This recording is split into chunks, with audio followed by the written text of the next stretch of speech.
ano daw ang kondisyon ko kung ako ang mamuno sa bansang ito. Isa lang kondisyon ko. Isa ang kondisyon ko, ito lang. Alisin ang Senado, alisin ang Kongreso. Lahat ng budget, lagay sa kamay ko.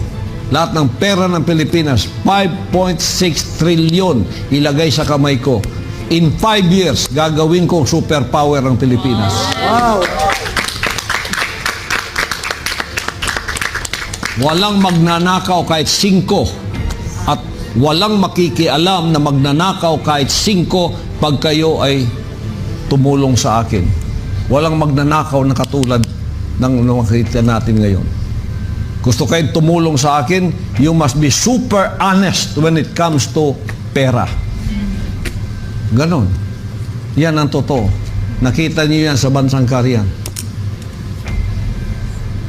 Maraming may akusa sa akin sa bansang Korean ng mga ulupong diyan, pero financial, tanungin ninyo ang buong kingdom citizens.